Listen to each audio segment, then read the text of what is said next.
week.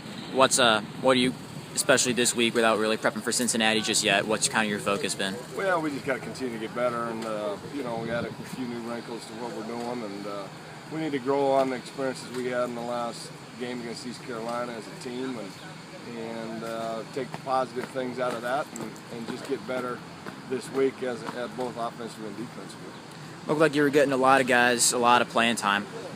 Anything positive you see out of some guys? Well, yeah, a lot of that's due to the injuries we had, and kids get playing time. The more playing time they get, the better they are, and we're starting to get some kids back too. That secondary, we didn't even know who we were going to have going into that game as far as the corners, and so we're getting some of those kids healthy. We're getting a lot of guys back that have been playing, that have been out with injuries. So I think it's going to make us a lot better. We just need to get healed up a little bit. That was a brutal schedule. Absolutely. And at least from the guys that had been playing a little bit in place of the injured players, anyone stick out to you a lot, impress you this week or even last week? JR came in that game and did a good job. Horace Richardson came in that game a corner and played really well. Casey Lemche, I thought had a great ball game last week. We moved Pope back over to linebacker.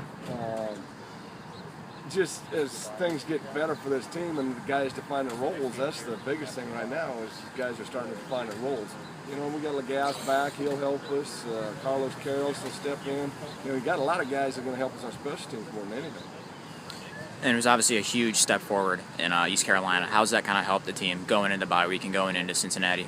Well, I think it's huge because 80% of sports is mental, and when kids are confident and they're playing confident, everything gets a lot better. And that's what I told them when I took this thing over. I said, just keep moving forward. The wins will come. Get positive, have fun with the game again, play hard, do those things. And I'm starting to see that happen for us.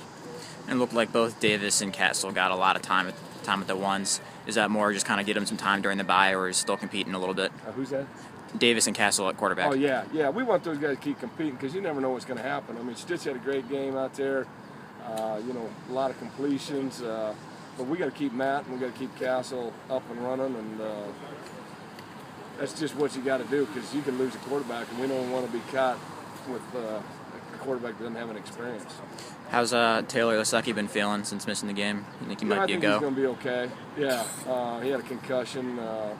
It's going to be day to day. You just don't mess around with those things anymore, and rightfully so. So he'll be day to day, and I think once he passes that test, he'll be back. He'll be fine. Shaq progressing well too?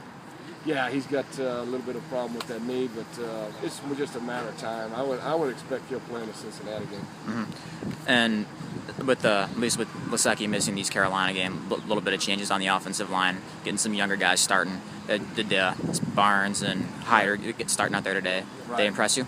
Yeah, they're doing a good job, especially for freshmen. You never want to be in a situation where you have to play freshmen. You'd like to redshirt them all and let them get used to living in the dorms and going to class, but we're just not in that situation right now. And those kids, I thought they'd come through pretty well. Hyder didn't do too well running those sprints at the end, but I guess he's not built for that. All right, that's all I've got. As for Lemche, what do you want him to be doing in this couple weeks to be getting ready for Cincinnati? He's really made strides in the last 3-4 weeks. The coaching staff's done a great job of getting him ready to play, and he can be a big-time running back if he just keeps progressing. The biggest thing I tell him is just keep doing what you're doing, but just try to get better at something every day. And he's really responded. I was really impressed with him in that ball game. I thought he ran hard, he got the ball, he was violent with his pads. And he's what we thought he could be 2 or 3 years ago. Thank you. Okay.